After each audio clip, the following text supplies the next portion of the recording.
Why are we here? To me, that's the paramount question. Why are we here? What are we doing here as former legislators? I think the thing speaks for itself. This is a gathering of policymakers, people that have the capacity to shape the destiny of any nation. A lot of people I've worked with here, some have been before my time, some after me, but one thing is clear. Many, if not all of you, still hold sway one way or the other in your various constituencies. And when you put heads, they say 2 heads are better than 1. Therefore, thousands of heads certainly are better than 1. It is clear, for me, this is a good thing. Is this a good thing or not? That we're seated here under one roof as former legislators, I think is a beautiful thing. And we have to continue this. So therefore, I am honored and delighted to be here today. Across the room, I see faces I haven't seen in a while, and old friends, allies, comrades in the battle for a better Nigeria. I am glad to see so many looking well and evidently still committed to the cause of Nigeria and to the betterment of all her people. I bring you greetings, honorable colleagues, and good wishes from His Excellency Bola Ahmed Tinubu, President and Commander of the Federal Republic of Nigeria and Grand Patron of the National Forum of Former Legislators.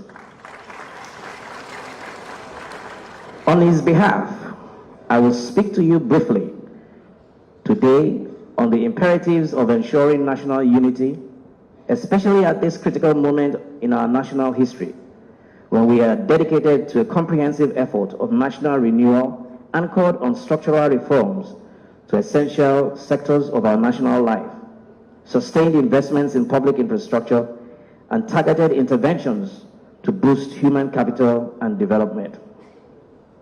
Now, this summit is an exceptional opportunity for friends, former colleagues, and patriots who are committed to the promise of Nigeria to jointly consider the various ways we might individually and together support President Bola Ahmed Tinubu in implementing the long-delayed economic, political, and structural reforms necessary to advance Nigeria's cause and ensure the progress and prosperity of all our people. I thank you all for taking the time to be here, especially those of you who have had to travel from out of state to join us here today. Not to talk about the governor who had to travel out of country, away from another country to come back to join us. Your presence is a testament to your continued dedication to a public service that prioritizes the common good and puts the interests of the people first. I pray that God, in His wisdom and mercy, will continue to provide opportunities for you to serve this country we all so dearly love. Now, it is providential that this meeting is happening here in Ogun State, the gateway state. Ogun State has long been the spiritual home of the progressive movements in Nigeria and remains so to this day. I thank my dear brother once again, the governor of Ogun State, His Excellency Prince Gbajabiamila, and indeed all the good people of Ogun State for the very warm reception and kind hospitality provided to us on this occasion. And I thank all the people who in various ways have worked to make this event possible. The National Forum of Former Legislators is a powerful network of public servants from across the country, men and women who have dedicated their lives to the service of this nation and have done so, some at significant personal cost. The members of this forum played vital roles in ensuring that the emergence of President Bola Ahmed Tinubu. Many continue to serve in government, helping our president serve this country and implement the renewed hope agenda. The federal cabinet alone includes 15 former members of the National Assembly. This is a first in history. Like one of our social commentators always say, you can fact check me. That number, 15, does not include the president. It does not include the vice president. It does not include the deputy chief of staff. It does not include the Secretary to the Government of the Federation, and it does not even include me, all of whom are veterans of the Federal Parliament. The trend continues across the departments and agencies of the Federal Government of Nigeria, where former legislators are engaged as chief executives and in other senior executive roles. The evident dominance of former legislators in government is both a testament and a result of the President's recognition of your contributions to the growth and development of our democracy, as well as a testament to the role of the National Assembly as an incubator of exceptional political, administrative, and government talent. I am confident that Mr. President will continue to draw from that pool of talent as we continue the hard work of building a more perfect union. The renewed hope agenda of President Bola Ahmed Tinubu is anchored on the unassailable belief that while it is not in our power to change the past, it is our obligation to do the hard work today so that our tomorrow can be better than all our yesteryears. The renewed hope agenda flows from our President's belief that yesterday is not ours to recover, but tomorrow is ours to win or lose. As such, we must build for ourselves and for our children a nation where everyone can succeed by the strength of their endeavors, where optimism is not reserved only for the privileged and powerful, and where peace and prosperity are the birthright of all our citizens. The absolute clarity of the President's vision is the reason this administration has set out from day one to tackle the most difficult reforms. Today, the federal government of Nigeria is no longer paying inflated subsidy claims that benefit only a tiny minority of our citizens. Every Nigerian child today is guaranteed a tertiary education courtesy of the Nigerian Education Loan Fund, NELFund. With the signing into law of the tax reforms, President Tinubu has ushered in a new era of economic justice, built on fairness, accountability, and national purpose. These are not the actions of a politician thinking about the next generation. Or rather, these are not the actions of a politician thinking about the next election. They are acts of extraordinary statesmanship by a leader whose highest concern is the fortune of the Nigerian people and the fate of the next generation. Let me put that in another way so that it sinks home. Many of us, and most of us, if I must say, are politicians. What I just said goes to this effect, or speaks to the choice that President Tinubu had to make. He could either be, or make a choice that he'll be a politician, or he'll be a leader. Let me tell you the difference between the two. A politician thinks about the next election. A leader thinks about the next generation. If President Tinubu had decided or opted to be a politician, trust me, the reforms you see now, which will have their consequences naturally, would only start in his second term. He would only embark on those reforms in his second term. But because of the conviction he had, and because he knew he had a job to do, not for himself, not for the purpose of the next election, but for the purpose, and he was thinking of the next generation, he decided to start his reforms from day one, risking everything. But we thank God that Nigerians are so astute, they've become so astute, that even they have seen and they understand where Mr. President is coming from and where he is going. We thank God, we thank Nigerians, we thank those of you who have been able to send that message, that dire message which initially everybody was arms akimbo, that where we're going, oh, we're hungry, we're hungry. But they realized all Mr. President has done is to press the reset button that should have been pressed many years ago. And we thank him for that. Now, while our vision is clear and our destination certain, it is not lost on us that the journey itself is not an easy one. Fixing the things that have long been broken imposes cost, entails sacrifice, and requires time. That is why, under the leadership of our president, this administration has pursued a two-pronged approach of reforms. On the one hand, and targeted interventions on the other hand, to ease the burden of sacrifice on all our citizens.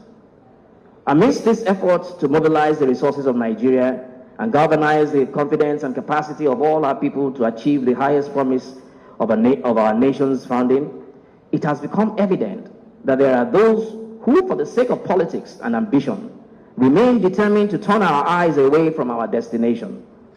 To achieve this, they exploit the fault lines of our history to sow hatred and division, when more than ever before, we need to engage one another in goodwill and brotherhood.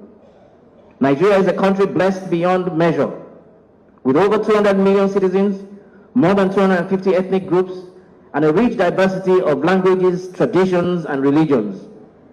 We are a microcosm of Africa itself, from the Sahel Savannah of the north to the rainforests of the south, from the bustling cities of Lagos, Onitsha, Warri, and Kano, to the villages and Ogun State, to the villages scattered across our countryside.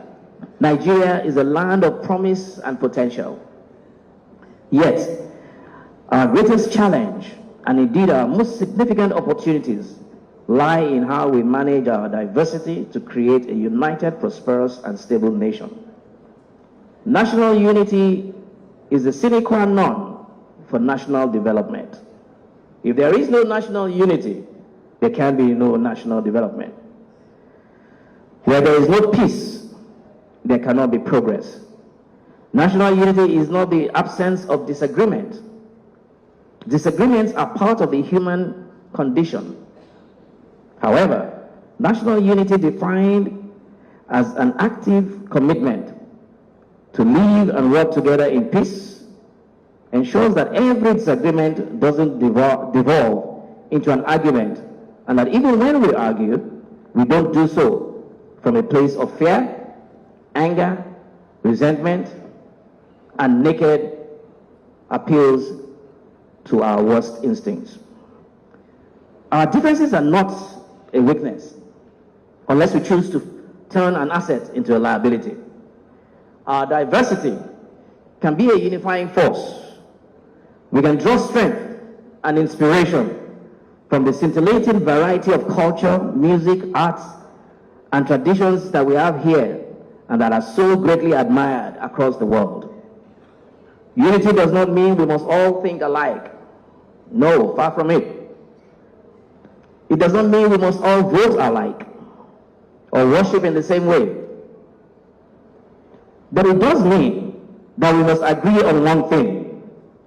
Nigeria belongs to all of us, and we will rise together or fall together. Our history is fraught with actions and reactions that continue to breed and foster resentment. For those of us of a certain age, this is our inheritance. But we are not condemned to leave the same legacy to our children. So what must we do? We must talk to rather than scream at one another.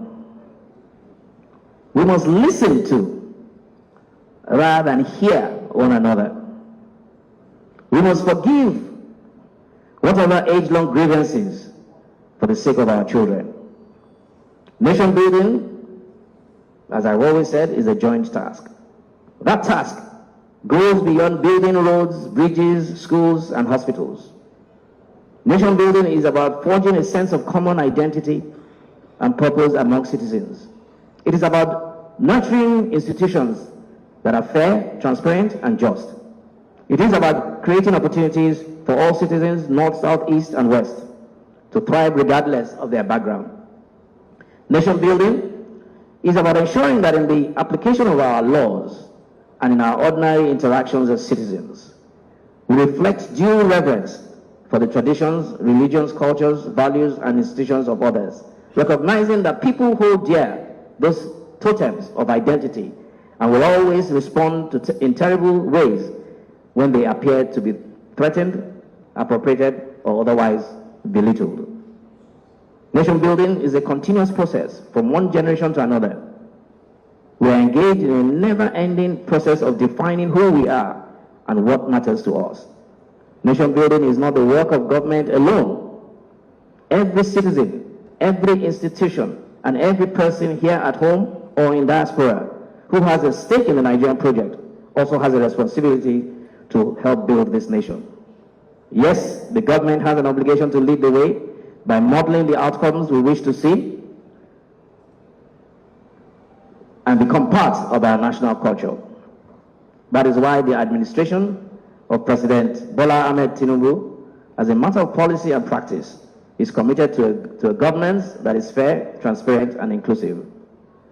For the first time in our nation's history, the 6 geopolitical regions in the country now have dedicated development commissions with a mandate to channel federal resources to develop and implement infrastructural and human capital development, policies and programs, taking into consideration the unique needs and peculiar challenges of all parts of the country.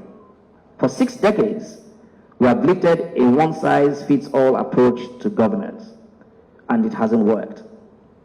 We are now governing with the recognition that the demands of national development manifest themselves in different ways across the country, requiring different approaches to achieve the best outcomes. Those who do not share our vision for national prosperity will have you believe that the last 2 years of the administration has been a catalogue of hardship and failed promises. Unfortunately for them, the data tells a different story. Ladies and gentlemen, allow me a moment to share some data with you.